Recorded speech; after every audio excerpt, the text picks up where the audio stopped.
All right, today we're diving into one of the most influential texts in human history, the Ten Commandments, right from Exodus chapter 20.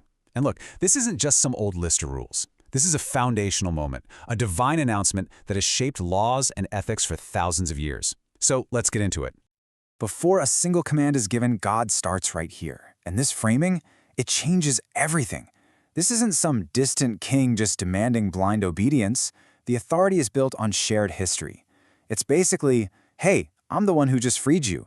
This context is so important because it reframes these laws not as restrictions, but as a blueprint for a whole new way of life, given to people who are tasting freedom for the very first time. So here's our game plan for breaking this down. We'll start with the incredible setting, then we'll get into the two main parts of the commandments themselves. After that, we'll look at how the people reacted, which is a huge part of the story. And finally, we'll check out the first practical instructions for worship that came right after. I mean, just try to picture this scene. You have an entire nation of people gathered at the bottom of Mount Sinai. The top of the mountain is completely covered in smoke. The air is literally crackling with thunder and lightning, and this massive trumpet blast is echoing everywhere. And then, from the middle of all that terrifying power, a voice starts speaking directly to every single person there. That's the stage for what comes next. The Ten Commandments have this really beautiful structure. You could basically think of them as being split into two parts, or two tablets. The first four commandments, which we're about to look at, are all about the relationship between people and God. You could call it a vertical relationship. Then the final six are all about the relationships between people, a horizontal blueprint for how to build a functioning society. So let's dig into that first set of rules. These four commandments lay out the fundamental principles for how this brand new nation is supposed to relate to the God who just rescued them. The first commandment is just absolute. It establishes the worship of only one God. Now, you have to remember, in a world that was filled with pantheons of gods, a different God for every city, every river, every aspect of life, this demand for exclusive loyalty was totally revolutionary. And this one flows right from the first. Not only do you worship one God, but you are forbidden from making any physical object or image of that God to worship. The text uses the word jealous, which means God won't share that devotion with idols. And then it makes this incredible contrast between the consequences of turning away and this amazing promise, loving kindness for 1,000 generations to those who are faithful. The third commandment is all about reverence. Now, a lot of people think this is just about not cursing, but it's actually much broader than that.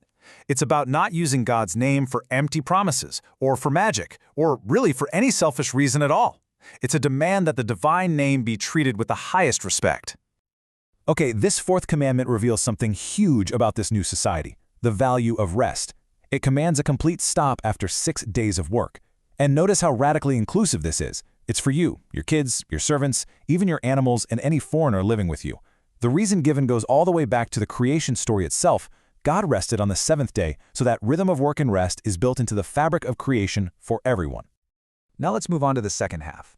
If those first four commandments built the foundation for their relationship with God, these next six are all about building the foundation for their relationship with each other. This is really the ethical core for the entire community. All right, here's the second tablet, the horizontal rules for living together. They're so direct and powerful. It kicks off with honoring your parents, which sets up respect for the family as the basic unit of society. Then you get the big ones, the absolutes that make any community possible. Protect life, you shall not murder. Protect marriage, you shall not commit adultery. Protect property, you shall not steal. Protect justice and truth, you shall not give false testimony. And that last one, it's fascinating because it shifts from an outward action to an inner thought.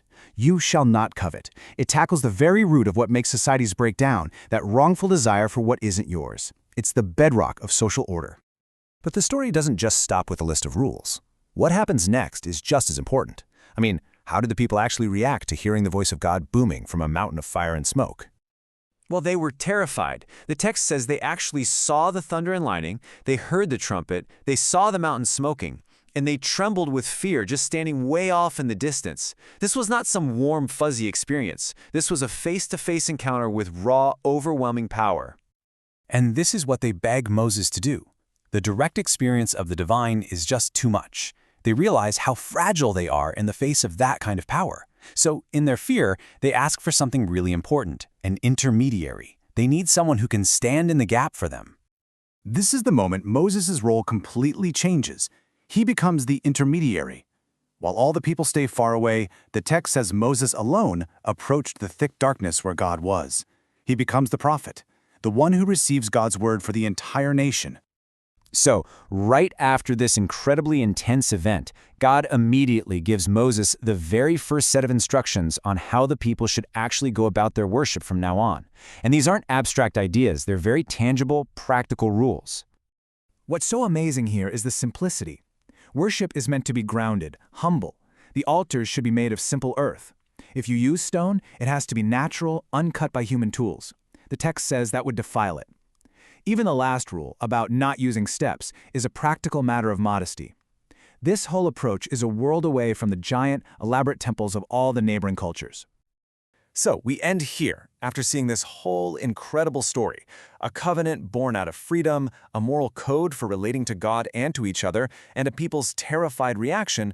We're left with a question that people have been asking for centuries. Are these commandments a specific law just for one ancient nation, or do they represent something more? A universal moral code, a timeless blueprint for all of humanity? Now that's something to think about.